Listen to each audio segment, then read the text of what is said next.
जय श्री कृष्णा दोस्तों, हमारे चैनल कहानी टाइम में आप सभी का स्वागत है। जानिए क्यों भगवान भोग के नहीं भाव के भूखे होते हैं।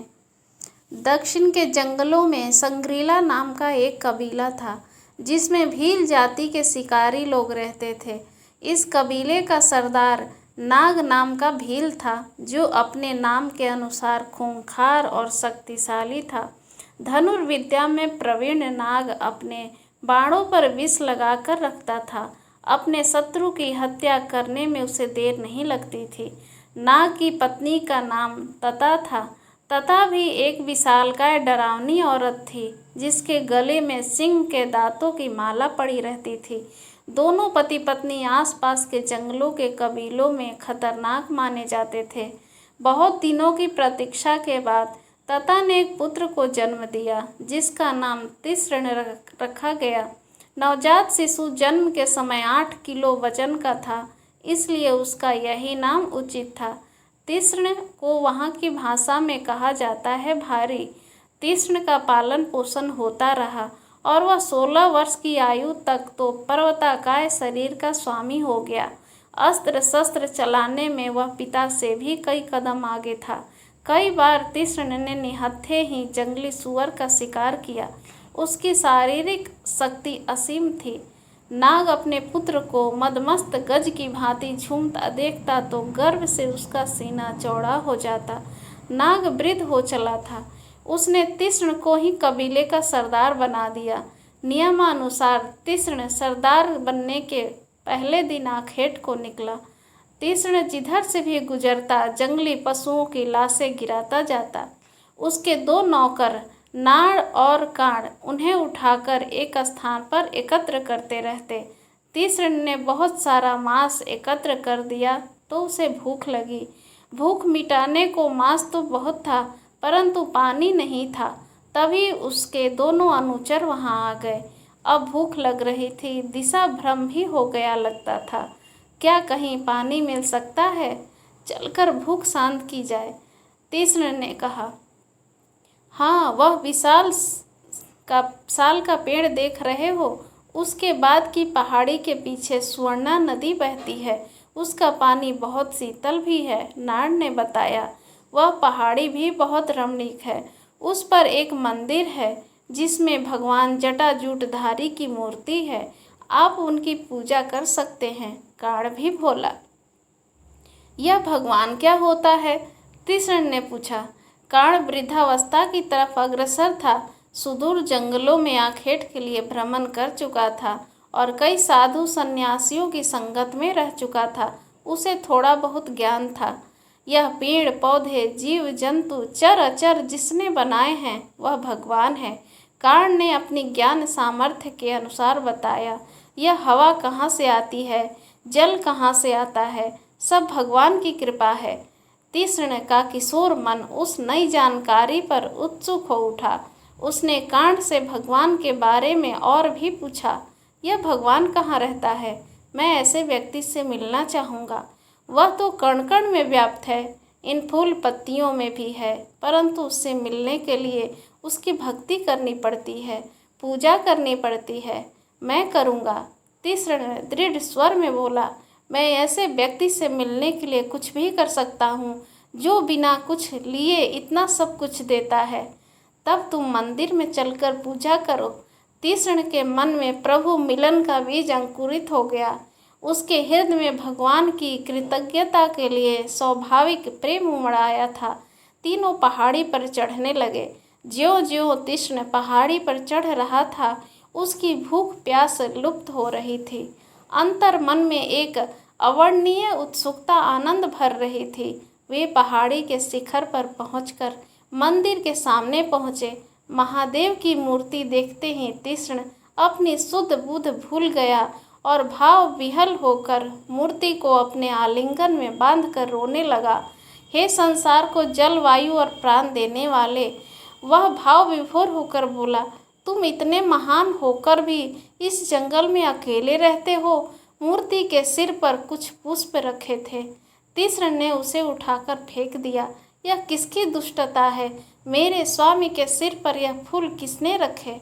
मैं अक्सर एक व्यक्ति को देखता हूँ। नाड़ बोला, वह प्रातःकाल आता है और इनके सिर पर शीतल जल डालकर फूल पत्तियाँ रखकर लंबा लेट जाता है, साथ ही कुछ बड़बड़ाता रहता है। जरूर वह कोई अघोरी है जो मेरे स्वामी को निमित्त बनाकर किसी स्वार्थ सिद्धि में लगा रहता है। तीक्ष्ण बोला, इन्हें भोजन में नहीं कराता होगा। मैं प्रतिदिन इन्हें ताज़ा मांस का भोजन कराऊंगा। वह भोजन लेने चल पड़ा, परंतु मंदिर से जाने को उसका मन नहीं करता था। वह बार बार लौटता और मूर्ति से लिपट जाता। भगवान, मन तो जाने का नहीं करता, परंतु तुम्हें भूख लग रही है इसलिए जाता हूँ। तीक्ष्ण वहाँ से निकलकर पहाड़ी से नीचे उतर गया। नाड़ तो हत बुद्धि रह गया, जबकि कांड तीक्ष्ण की अवस्था समझ रहा था। हमारा सर्वनाश हो गया। नाड़ बोला, स्वामी पागल हो गए। अब सब तुम्हारे कारण हुआ है। अब बड़े स्वामी तुम्हें भूनकर खा जाएंगे। कांड ने कुछ न कहा। वह उस निर्बुद्धि को क्या समझाता।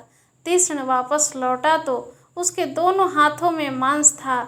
उसने आते ही मांस को भूना और उसे कई पत्तों पर रखा। फिर प्रत्येक पत्ते का मांस चखा कि कहीं कच्चा तो नहीं रह गया। तत्पश्चात संतुष्ट होकर भगवान को समर्पित किया। यह तो बिल्कुल ही पगला गया है। इतना सुगंधित मांस पत्थर को भेंट कर रहा है। हमारी भूख का इसे ख्याल ही नहीं। नाड़ अप्रसन्न होकर बोला। तीक्ष्ण मूर्ति के सामने बैठा भोजन करने का आग्रह कर रहा था। स्वामी, शाम होने को आई, अब घर चलो, प्रतीक्षा हो रही होगी। नाड़ बोला, मैं नहीं जा सकता। रात्रि का समय जंगली जीवों का घूमने का है। मैं भगवान को अकेला नहीं छोड़ सकता। तुम जाओ। कांड अब अपनी मृत्यु निश्चित जान। नाड़ क्रोध से बोला, तेरे कारण स्वामी ऐसी बातें करने लगे। मैं बड़े स्वामी को कहकर तुम्हें दंड दिलवाऊंगा। अभी जाता हूँ, तू यहीं रुक इस पागल के पास। नाड़ पहाड़ी से उतर गया। कांड भी विचार करने लगा कि निर्बुद्धि नाड़ जब नाग को बताएगा तो वह महासठ तनिक भी विचार किए बिना उसे मृत्यु दंड दे देगा। अतः उसका वहाँ से भागना ही श्रेयकर है। तीक्ष्ण अकेला ही मंदिर में रह गया। रात्रि होने पर वह मंदिर के द्वार पर धनुष बाण लेकर भगवान की रक्षा में जुट गया। सारी रात जागते हुए उसने पहरा दिया। उसका प्रेम अनंतता की ओर जा रहा था। प्रातःकाल होने पर तीक्ष्ण अपने भगवान के लिए ताज़ा मांस लेने के लिए पहाड़ी से उतर गया। उसके जाने के कुछ क्षण बाद ही वह पुजारी आ गया जो रोज मंदिर में पूजा अर्चना करता था। मंदिर में मांस देखकर वह हतप्रभ रह गया। हे भगवान, यह भ्रष्टता किसने की? किसी जंगली शिकारी ने मंदिर को अपवित्र कर दिया। उस शिकारी को कोसते हुए पुजारी ने जैसे तैसे मंदिर साफ किया और स्वयं नदी में स्नान करके आया। तत्पश्चात अपने महामंत्रों से स्तुति की और वापस अपने घर को लौट गया। तीक्ष्ण वापस लौटा। उसने कई जानवरों का मांस इकट्ठा करके भूना था और उसमें शहद निचोड़ कर लाया था। मंदिर में फिर वही फूल पत्ते देखकर वह क्रोधित हो गया। भगवान के आचमन के लिए वह मुंह में पानी भर कर लाया था। इस प्रकार बोल नहीं सकता था। उसने अपने पैरों से फूल पत्ते हटाए, फिर मुंह का पानी मूर्ति पर उड़ेल दिया। भगवान, मेरी अनुपस्थिति में वह दुष्ट घोड़ी आया था। किसी दिन मुझे मिला तो दंडित करूँगा उसे। लीजिए, आप भोजन कीजिए। आज मैं ताज़ा मांस में शहद निचोड़ कर लाया हूँ। तीक्ष्ण बोला। इस तरह 5 दिन तक तीक्ष्ण अपने भगवान के भोजन में दिन और रक्षक बनकर रात गुजारता रहा। उसे स्वयं तो खाने पीने की सुध नहीं थी। तीक्ष्ण के माता पिता उसे अन्यत्र ढूंढने निकल गए, क्योंकि जब वह वहाँ मंदिर पर आए तो वहाँ कोई न मिला। तब नाड़ ने कहा, अवश्य वह कांड उसे बहकाकर कहीं ले गया होगा। उधर पुजारी महादेव रोज मंदिर में ऐसा हाल देखते तो उस भ्रष्टता पर विलाप करते, मंदिर साफ करते, पूजा करते और लौट जाते। यह भगवान की ही लीला थी कि कभी पुजारी और तीक्ष्ण का सामना नहीं हुआ था। संभवतः तीक्ष्ण की उग्र प्रवृत्ति से पुजारी का कोई अहित हो जाता। जब पुजारी उस भ्रष्टाचार पर तीक्ष्ण को गालियां देने लगा तो एक रात स्वप्न में उसे देवाधिदेव महादेव ने दर्शन दिए। हे मेरे भक्त, तुम जिसे अशब्द कह रहे हो उसे नहीं जानते। वह मेरा परम भक्त है। अपनी सामर्थ्य के अनुसार वह मुझे प्रसन्न करने की कोशिश करता है। उसके प्रेम में कहीं भी कोई इच्छा नहीं है। मुझे वह बहुत प्रिय है। उसकी वंदन विधि तुम्हें अवश्य बुरी लगती है, परंतु मुझे नहीं। मांस उसका भोजन है, जो उसने अपना सर्वस्व जानकर मुझे समर्पित कर दिया। जब वह मुझे अपनी भाषा में भोजन का आग्रह करता है, तो मुझे उसका आग्रह तुम्हारे जाप और वेद मंत्रों से भी श्रेष्ठ लगता है। यदि तुम उसकी भक्ति देखना चाहते हो, तो कल कहीं छुपकर देख लेना। पुजारी जी हड़बड़ाकर जागे। कहीं कुछ नहीं था, परंतु स्वयं महाप्रभु का आदेश था, तो वह प्रातःकाल ही मंदिर के समीप छुपकर कृष्ण के कृत्य को देखने लगे। उस समय भगवान के लिए भोजन लेने गया था। वह वापस लौट रहा था, तो रास्ते में उसे ठोकर लगी और मांस पृथ्वी पर गिर गया। यह अपशकुन है, कहीं मेरे भगवान को तो कुछ नहीं हुआ। कृष्ण ने सोचा और दौड़ता हुआ पहाड़ी चढ़ने लगा। पुजारी उस विशालकाय आकृति को देखकर सहम गए। कृष्ण मंदिर में पहुंचा तो उसने मूर्ति की बाईं आंख से रक्त टपक रहा था देखा। भोजन उसके हाथ से छूट गया। हाय, मेरे भगवान को क्या हुआ? किस पापी ने मेरे स्वामी को घायल किया है? कृष्ण बैठकर रोने लगा। यदि वह दुष्ट मिला तो मैं उसका वध कर दूंगा। कृष्ण ने भगवान की आंख से रक्त पोंछा, परंतु रक्तधारा निरंतर बहती रही। हाय, मैं क्या करूं, क्या उपचार करूं? वह जोर जोर से रोने लगा। तुम्हें तो बहुत कष्ट हो रहा होगा भगवान। पहले मैं उस दुष्ट को ढूंढता हूँ जिसने यह दुष्ट कार्य किया है। कृष्ण मंदिर से बाहर निकल आया। पुजारी जी कांप उठे। कहीं उसे दिखाई पड़ गए तो जीवित न छोड़ेगा। हे भोलेनाथ, मेरी रक्षा करो। परंतु सर्वेश्वर क्या कृष्ण के स्वभाव से अनभिज्ञ थे? उन्हीं की लीला थी कि साफ दिखाई पड़ रहा था। पुजारी कृष्ण को दिखाई नहीं दे रहा था। जब उसे कोई न दिखाई दिया तो वापस मूर्ति के समीप जाकर बैठ गया।